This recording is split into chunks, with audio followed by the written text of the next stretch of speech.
Hello students, इस video में अब हम टॉपिक नंबर 4 की शुरुआत कर रहे हैं। हम माइक्रो इकोनॉमिक्स पढ़ रहे हैं, chapter number 1 economics and economy, जिसमें हम पहले ही 3 टॉपिक कवर कर चुके हैं। अब जो टॉपिक हमारा हम अब कर रहे हैं वो है कॉन्सेप्ट ऑफ इकोनॉमी। मतलब अब तक जो शुरू के जो 3 टॉपिक हमने पढ़े हैं इस चैप्टर में वो थे इकोनॉमिक्स से related. That what is economics, what are the branches of it. अगर हम अलग अलग लेवल्स पे डिवाइड करने की कोशिश करें तो इकोनॉमिक्स को हम किस तरीके से क्लासिफाई कर सकते हैं, किस लेवल पे। अगर हम आइडियोलॉजीज के हिसाब से क्लासिफाई करने की कोशिश करें या according to the behaviour we generally create in ourselves to solve the problems of economy, अगर उस हिसाब से बात करें तो क्लासिफिकेशन आया पॉजिटिव और नॉर्मेटिव इकोनॉमिक्स का। तो अब तक हम इकोनॉमिक्स के कॉन्सेप्ट का बहुत बेसिक पार्ट पढ़ चुके हैं। अब जो टॉपिक हम पढ़ रहे हैं वो है इकोनॉमी। तो इकोनॉमिक्स के बारे में आपको जितना जानना था बेसिक आप जान चुके हैं। अब हम पढ़ रहे हैं इकोनॉमी के बारे में। तो इकोनॉमी क्या है? काफी बार हमने वर्ड सुना होगा that in Indian economy, in US economy, in Chinese economy. तो ये जो वर्ड देश के नाम के साथ में इकोनॉमी जोड़ दिया जाता है, what does it simply means और व्हाट एग्जैक्टली इट मीन्स। तो इकोनॉमी की बहुत सीधे और साधारण शब्दों में अगर मैं डेफिनेशन बताऊं, डेफिनेशन में कहा जाता है this economy is a system. ये एक ऐसा सिस्टम है या फिर इसी को हम एक मैकेनिज्म कह सकते हैं in which people lives and earn their livings। तो इकोनॉमी का कॉन्सेप्ट इस डेफिनेशन पे काफी हद तक अपने आप में क्लियर हो जाता है। डेफिनेशन पढ़ लेते हैं। लिखा है economy is a system or a mechanism. ये एक ऐसा मैकेनिज्म है, एक ऐसा सिस्टम है, मैकेनिज्म जिसमें चीजें एक दूसरे के साथ, एक दूसरे की कोऑर्डिनेशन में, एक दूसरे के साथ कोऑपरेट करते हुए अपने आप काम करती हैं। जैसे कि एक मोटर में मैकेनिज्म, एक मोटर के मैकेनिज्म की बात करें तो उसमें बहुत सारे पार्ट्स होते हैं जो साइमल्टेनियसली काम करते हैं। जब हम अपनी बाइक स्टार्ट करते हैं या फिर स्कूटी स्टार्ट करते हैं या फिर कार स्टार्ट करते हैं तो ऐसा नहीं सिर्फ एक ही पार्ट इंजन का वर्क कर रहा है, पूरा का पूरा इंजन एक साथ काम करता है, तब जाके उसमें पावर जनरेट होती है। इन दैट केस मैकेनिज्म का मतलब यहाँ पर एक ऐसे सिस्टम से है, एक ऐसे तंत्र से है, एक ऐसे सिस्टम से है, या फिर हम कह सकते हैं एक ऐसा एक एनवायरनमेंट से है जहां पर अब अच्छा ठीक है, एक देश की जहां पर हम बात कर रहे हैं वहां पर देश कैसे बनता है? हम लोगों से, इंसानों से, रिसोर्सेज से, सब लोग एक साथ रह रहे हैं, जो चाहिए वो है, एक दूसरे के लिए प्रोडक्शन कर रहे हैं, कंज्यूमर्स जो हैं जिनको सामान चाहिए वो मार्केट से जाके खरीद रहे हैं, सब कुछ बढ़िया चल रहा है। तो कंज्यूमर सेलर को जो जो काम है वो अपना अपना काम कर रहा है, हर इंसान अपनी तरफ से देश के लिए कंट्रीब्यूशन दे रहा है। एज ए स्टूडेंट आपका काम है पढ़ाई करना, पढ़ाई कर रहे हो, फिर आप आगे जाओगे, अपना और ज्यादा हायर लेवल पे जाओगे, सीखोगे, जॉब करोगे, तो आप कहीं ना कहीं अपना काम कर रहे हो। जैसे कि मैं इस वक्त अपना काम कर रहा हूँ, मुझे इस वक्त ये काम करना चाहिए कि जो बच्चे लायक हैं पढ़ने के, या जो बच्चे पढ़ना चाहते हैं, या जिनको आगे अपने फ्यूचर में कुछ अच्छा करना है, जिन्होंने कॉमर्स या ह्यूमैनिटीज स्ट्रीम चूज करी है, इकोनॉमिक्स पढ़नी है उनको, मैं अपना काम कर रहा हूँ कि मैं उन्हें इकोनॉमिक्स पढ़ा रहा हूँ। दैट मीन्स मैं देश में कुछ ना कुछ कंट्रीब्यूट कर रहा हूँ, जो चाहिए, जो डिमांड आ रही है उसकी सप्लाई में दे रहा हूँ।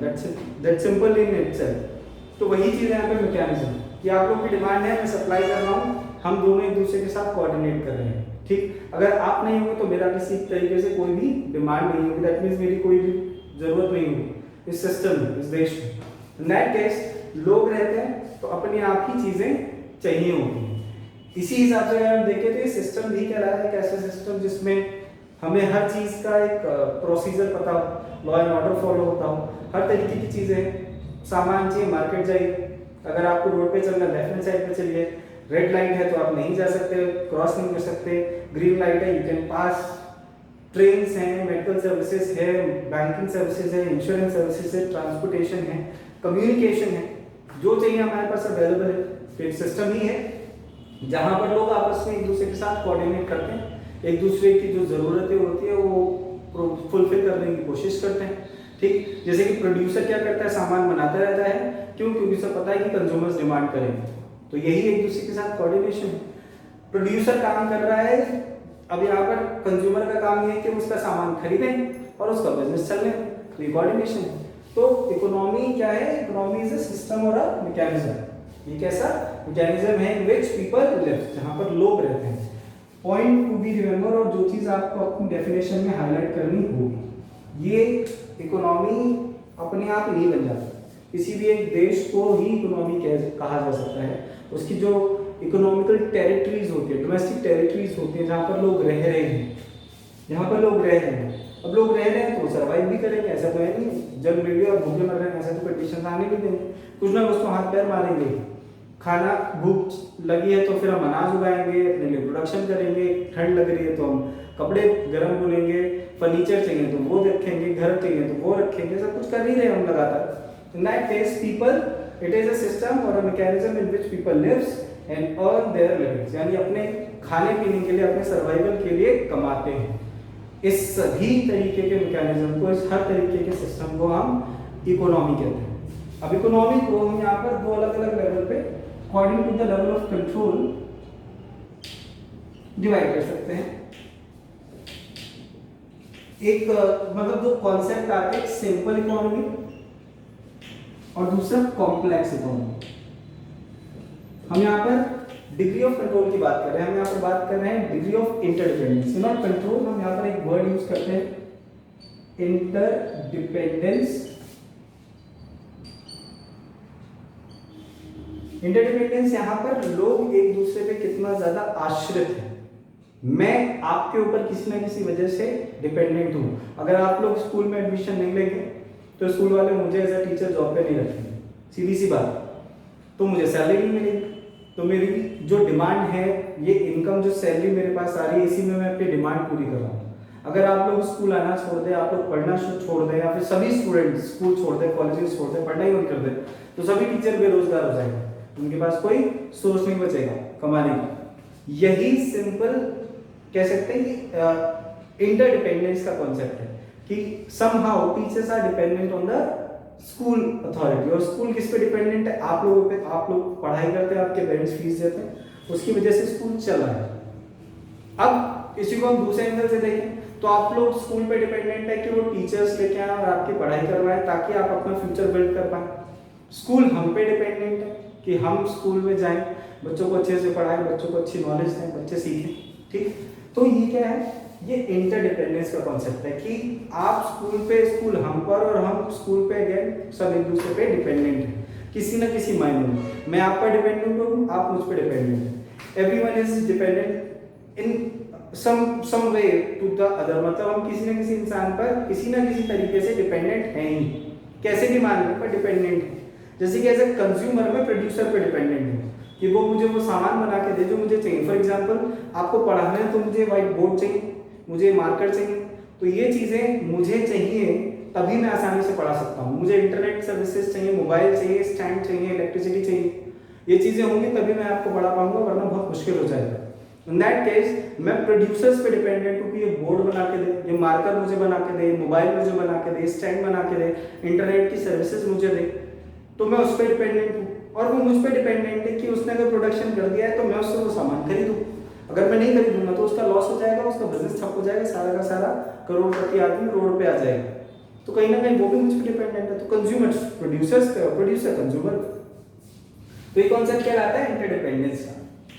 जहां पर इंटरडिपेंडेंस की डिग्री बहुत लो रहे तो डिग्री ऑफ इंटरडिपेंडेंस जहां पर लो रहे वो कहलाती है सिंपल इकोनॉमी। इकोनॉमी को दो अलग अलग लेवल पे हमने डिवाइड किया on the basis of interdependence. तो जब लो लेवल हो इंटरडिपेंडेंस का, डिग्री ऑफ इंटरडिपेंडेंस बहुत लो रहे तो उसे हम सिंपल इकोनॉमी कह देते हैं। इसका सीधा एग्जांपल आप कह सकते हैं कि एक कंज्यूमर प्रोड्यूसर पे डिपेंडेंट है और वो प्रोड्यूसर इन पे। कंज्यूमर इन पे डिपेंडेंट है for the supply of goods and services. Producer in पे डिपेंडेंट है फॉर मनी। प्रोड्यूसर पैसा कमाना चाहता है, पैसा कमाने के लिए उसने सामान बनाया है, गुड्स एंड सर्विसेज बनाई है। गुड्स एंड सर्विसेज कंज्यूमर को चाहिए तो कंज्यूमर इन पे डिपेंडेंट है, और वो पैसा जो इनको देंगे तो उसके लिए प्रोड्यूसर इन पे डिपेंडेंट है। तो ये बहुत सिंपल लेवल का है, इंटरडिपेंडेंस एक दूसरे पे बहुत सिंपल लेवल का है, बहुत आसान है। ये हमारे लिए क्या है, सिंपल इकोनॉमी। कॉम्प्लेक्स इकोनॉमी की जब हम बात करें तो वहाँ पर ये जो डिग्री ऑफ इंटरडिपेंडेंस है वो थोड़ा हाई होता है, थोड़ा ज़्यादा रहता है। दैट मीन्स अब यहाँ पर हम सिर्फ कंज्यूमर और प्रोड्यूसर की बात नहीं कर रहे हैं, अब हम कंज्यूमर, प्रोड्यूसर और गवर्नमेंट को भी यहाँ जोड़ लें। गवर्नमेंट के अलावा जो दूसरी दुनिया में जो लोग, दूसरे देशों में जो लोग हमारे रहते हैं, वो लोग किसी न किसी मायने में हम पे डिपेंडेंट है। जैसे कि बहुत सारे टूरिस्ट हैं जो इंडिया आते हैं, बहुत सारे स्टूडेंट्स हैं जो इंडिया पढ़ने आते हैं, बहुत सारे ऐसे लोग हैं जो इंडिया मेडिकल फैसिलिटीज़ की वजह से का ट्रीटमेंट लेने आते हैं, मेडिकल ट्रीटमेंट्स लेने आते हैं। बहुत सारे लोग हैं जो इंडिया में अलग अलग तरीके से बहुत सारी चीज़ें करने आते हैं। इंडियन इकोनॉमी को उनसे उनको बहुत सारा फायदा होता है, तो वो आते हैं और हम लोग भी उन पर डिपेंडेंट हैं। तो जहाँ पर डिग्री ऑफ इंटरडिपेंडेंस थोड़ा लेवल क्रॉस कर जाए, लो लेवल से थोड़ा ऊपर जाने लगे, वो हमारे लिए कॉम्प्लेक्स इकोनॉमी हो जाती है। फिलहाल मैं इसका बहुत डीप कॉन्सेप्ट आपको नहीं बता रहा हूँ क्योंकि आपके सिलेबस में अभी है नहीं। बहुत सिंपल लेवल पे समझ लीजिए कि जहाँ डिग्री ऑफ इंटरडिपेंडेंस लो हो वो सिंपल इकोनॉमी है, जहाँ डिग्री ऑफ इंटरडिपेंडेंस हाई हो वो कॉम्प्लेक्स इकोनॉमी है।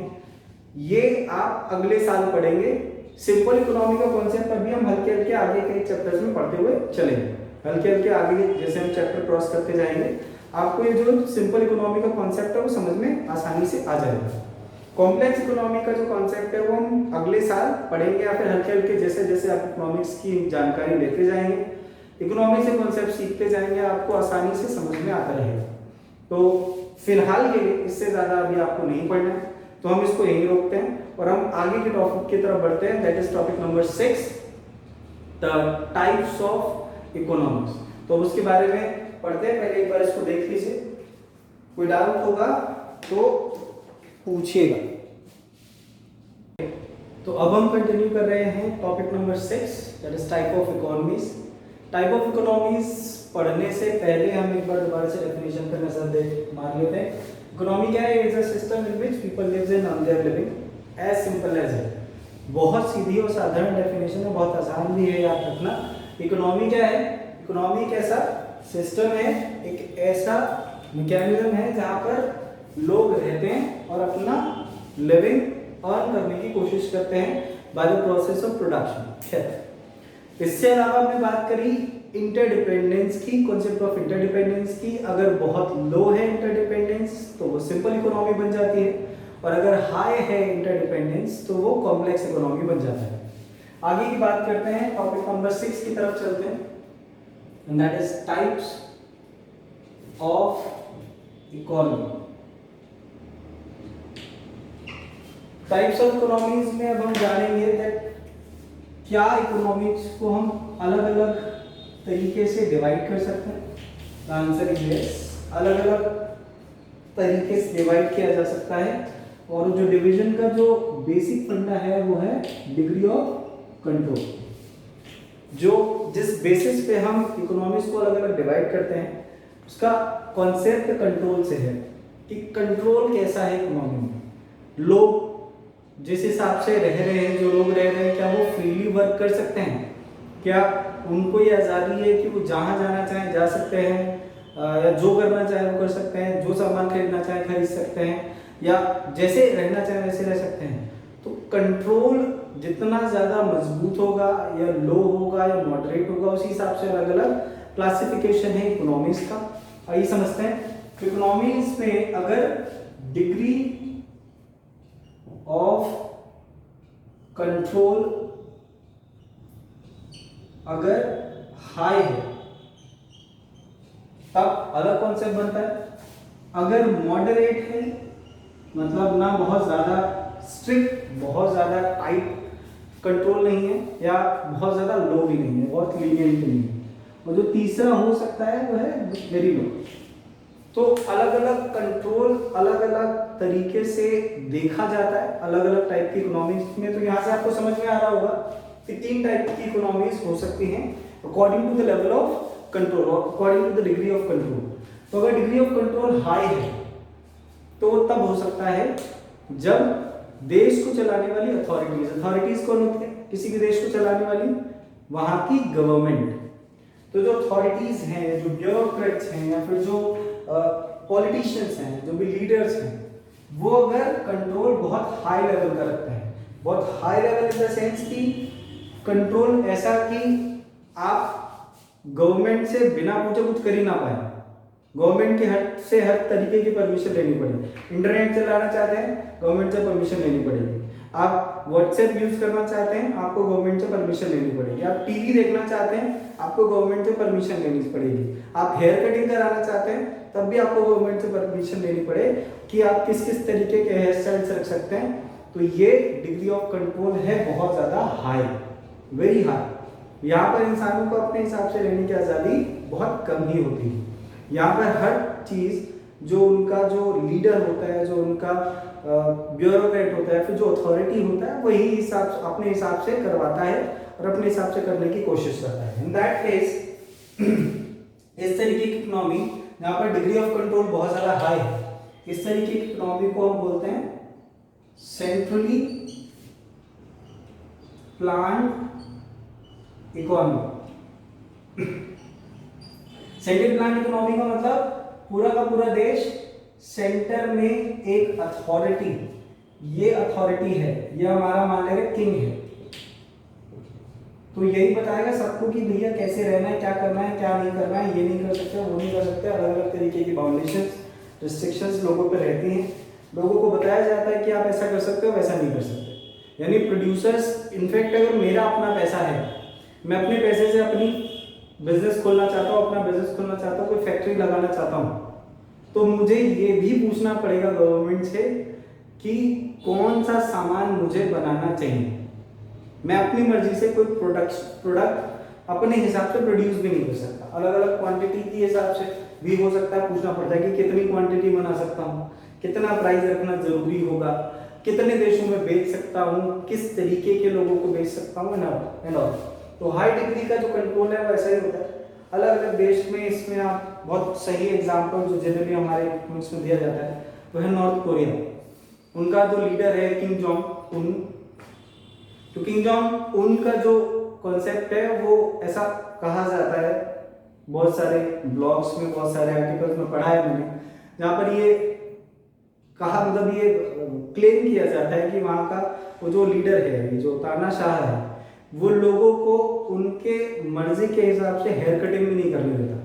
वो हेयर कटिंग भी वैसे ही हर इंसान करवाएगा वहां पर जैसा वो खुद रखता है। ऐसी कंडीशन में किम जोंग उनकी ये जो डिग्री ऑफ कंट्रोल है ये बहुत ज़्यादा हाई है। ये लोगों को रहने के, मतलब कि आप यहाँ, इनफैक्ट लोगों को एक जगह से दूसरी जगह जाने के लिए उससे परमिशन लेनी पड़ती है और अमूमन मना ही कर दिया जाता है। इंटरनेट वहाँ यूज़ नहीं कर सकते हैं और बहुत सारी चीज़ें, मीडिया, टेलीविजन ये है नहीं वहाँ पर, टेलीविजन ऑफ कोर्स है, मीडिया नहीं है वहाँ पर। तो ऐसी कंडीशन में बहुत सारी चीज़ें लोगों के कंट्रोल में नहीं है, उन्हें अपने लीडर से पूछना पड़ता है। खैर, इस तरीके की जो लीडरशिप होती है, इस तरीके की जिस इकोनॉमी में रखी जाती है उसे हम सेंट्रली प्लान्ड इकोनॉमी कहते हैं। तो इस तरीके की इकोनॉमी का कॉन्सेप्ट डिग्री ऑफ कंट्रोल जब हाई होता है तब माना जाता है। जब डिग्री ऑफ कंट्रोल मॉडरेट हो, मॉडरेट के बारे में बाद में बात करेंगे, पहले बात करते हैं अगर लो हो, बहुत लो अगर हो, यहाँ पर गवर्नमेंट को कोई मतलब ना हो आपसे, आपको मर्जी है जो करना है करो, नहीं करना है मत, जो सामान बनाना है बनाओ, जितना चाहना है उतना बनाओ, जैसे बनाना है वैसे बनाओ, जिसको बेचना है उसे बेचो।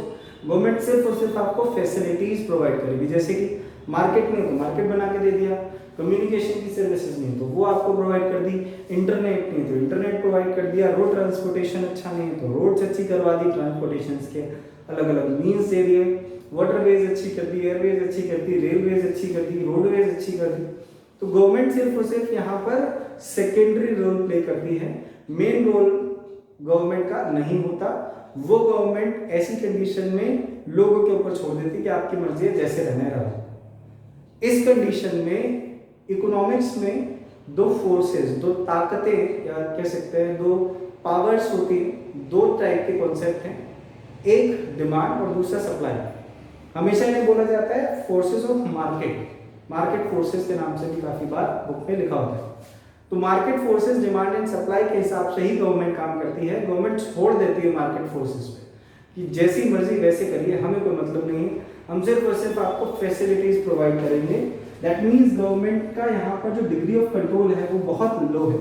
गवर्नमेंट किसी भी तरीके से लोगों को परेशान नहीं कर रही है, किसी भी तरीके से कंट्रोल नहीं कर रही है। गवर्नमेंट ने आपको छोड़ दिया कि आपको एक सुई बनवानी चाहिए तो आप प्रोड्यूसर से कहो वो सुई बना के देगा, आपको हवाई जहाज चाहिए तो आप प्रोड्यूसर से कहो वो आपको बना के देगा। गवर्नमेंट अपनी तरफ से कुछ नहीं करती यहाँ पर। तो यहाँ पर इस तरीके की इकोनॉमी को हम बोल देते हैं मार्केट इकोनॉमी, और इसी को काफी बार फ्री रेन इकोनॉमी भी कहा जाता है।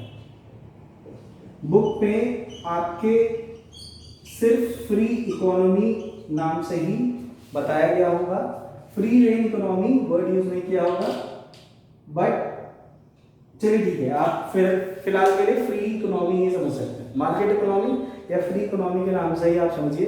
Rain economy, free rein economy क्या होता है उसके बारे में कभी क्लास में सामने से बात करेंगे कि क्यों ये वर्ड लगा था और मैंने क्यों उठा लिया।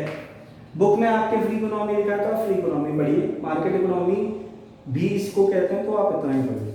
आगे बात करते हैं, जब डिग्री ऑफ कंट्रोल बहुत ज्यादा हाई ना हो और बहुत ज्यादा लो भी ना हो, इस तरीके की इकोनॉमी में दोनों ही टाइप के फायदे नुकसान देखे जाते हैं। ठीक, जहां पर डिग्री ऑफ कंट्रोल बहुत ज्यादा हाई नहीं है या फिर जहां पर बहुत ज्यादा हाई है, दोनों ही हिसाब से अगर हम चले तो अपने अपने फायदे अपने अपने नुकसान दोनों ही जगह पे हैं। जैसे कि यहाँ पर गवर्नमेंट लोगों को उनका कह सकते हैं इंडिपेंडेंस नहीं दे रही है, लोग अपने हिसाब से काम नहीं कर सकते। इस तरीके की इकोनॉमी में गवर्नमेंट जब भी काम करती है, पहली बात ये कि गवर्नमेंट सिर्फ और सिर्फ माना जाता है हमेशा गवर्नमेंट इज सिंपली,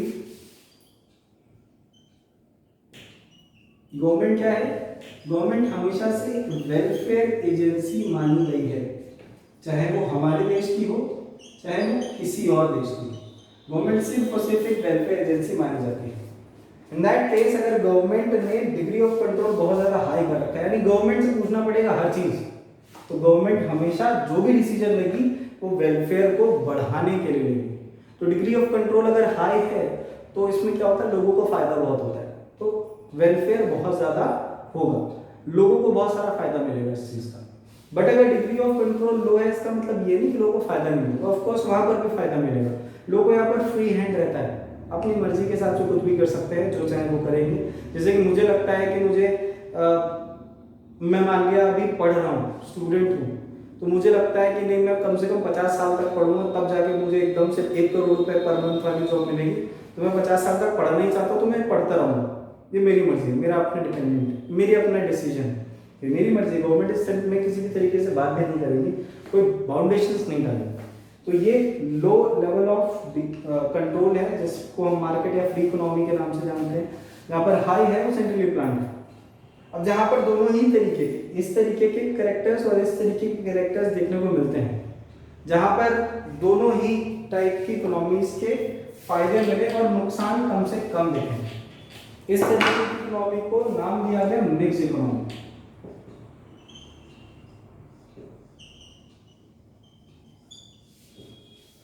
मतलब ना डिग्री ऑफ कंट्रोल बहुत ज्यादा लो होगा ना बहुत ज्यादा हाई होगा। अगर हाई होगा तो वेलफेयर तो बढ़ेगा बट ग्रोथ बहुत लो हो जाती है। आज समझिए जैसे कि हमारे यहाँ गवर्नमेंट हमारी कंडीशन के हिसाब से हम लेके चले तो इंडिया गरीब देशों में आता है, जहाँ पर लगभग हमारे यहाँ 21.7% जो आबादी है वो गरीब मानी जाती है, और ये दुनिया का 50% के आसपास है, यानी दुनिया का 50% गरीब आदमी हमारे देश में पाया जाता है।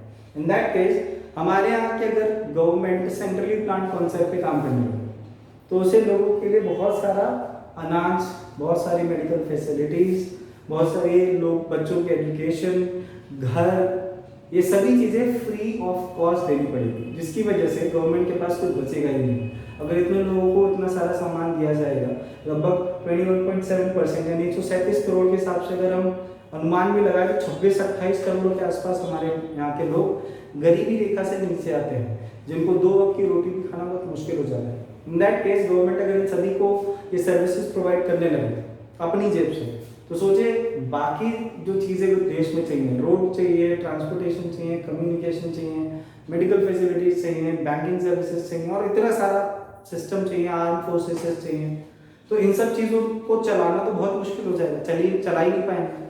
तो अगर सेंट्रली प्लान इकोनॉमी हमारी हो जाए तो वेलफेयर तो बढ़ेगा, क्योंकि सभी गरीब लोगों को खाना मिलेगा, घर मिलेगा, सब कुछ मिल रहा है, तो वेलफेयर तो बढ़ेगा, बट इससे हमारी जो ग्रोथ रेट है, जो ग्रोथ प्रोसेस है, वो बहुत धीमा हो जाएगा।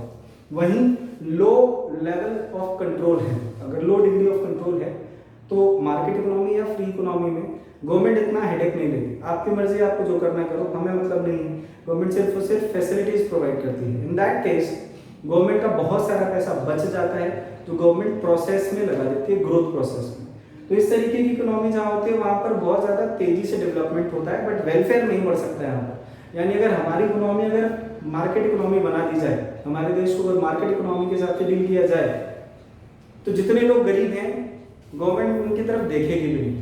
भूखे मर रहे हो मरो, हमें मतलब नहीं है, हम सिर्फ फैसिलिटीज प्रोवाइड करेंगे, हम फ्री में खाना नहीं खिलाएंगे, हम फ्री में घर नहीं देंगे, कोई मेडिकल फैसिलिटीज नहीं देंगे, कोई एजुकेशन नहीं देंगे। वो कमाना आपका, अपनी जिम्मेदारी है, हम आपको रोड बना के दे देंगे, आपको इंटरनेट दे देंगे, आपको ये सारी सर्विसेज दे देंगे, मतलब प्रॉपर स्ट्रक्चर तैयार करके दे देंगे। रोड पे चलना है तो फिर आपकी मर्जी, आप अपना व्हीकल लेके जाए या फिर कमर्शियल व्हीकल यूज करिए, किराया नहीं है तो फिर आप अपना खुद देखिए, गवर्नमेंट इससे लेना देना नहीं होगा। इस केस में गवर्नमेंट बहुत सारा पैसा बचा लेती है और बच जाता है तो वो ग्रोथ प्रोसेस में लगा दिया जाता है। इसलिए इस तरीके की इकोनॉमी बहुत तेजी से डेवलप होती है और इस तरीके की इकोनॉमी की जो ग्रोथ रेट होती है वो बहुत लो रहती है। अब बात आती है मॉडरेट इकोनॉमी, यानी जहाँ पर डिग्री ऑफ कंट्रोल बहुत मॉडरेट रहता है। तो इस तरीके की इकोनॉमी को मिक्स इकोनॉमी कहा जाता है, जहाँ पर गवर्नमेंट अपनी ग्रोथ रेट को भी सेक्रीफाइस नहीं करती और लोगों के वेलफेयर को भी सेक्रीफाइस नहीं करती, मतलब दोनों ही चीजों के फायदे उठा लिए और नुकसान छोड़ दिए, तो वो बन गया मिक्स इकोनॉमी। इंडिया एक मिक्स्ड इकोनॉमी ही है। एग्जांपल मैं दे रहा हूँ, मिक्स्ड इकोनॉमी इंडिया में और आसपास के देशों में चलती है, जैसे कि आप पाकिस्तान कह सकते हैं और आसपास के देशों की। सेंट्रली प्लान्ड इकोनॉमी में मैंने अभी आपको नॉर्थ कोरिया का एग्जांपल दिया। इसके अलावा अगर आप चाहें तो मार्केट इकोनॉमी के नाम पर आपके एग्जाम्पल दे सकते हैं, USA, United States of America as an example of market और फ्री रेंज इकोनॉमी। तो ये था आपका लास्ट टॉपिक इस चैप्टर का। इससे ज़्यादा आपको इस चैप्टर में नहीं पढ़ना है, जितनी चीज़ें आपको समझाई गई हैं बस उसे एक बार देख लीजिए। कोई प्रॉब्लम होती है मुझे व्हाट्सएप पे मैसेज करिएगा, कमेंट कर सकते हैं। Thank you so much.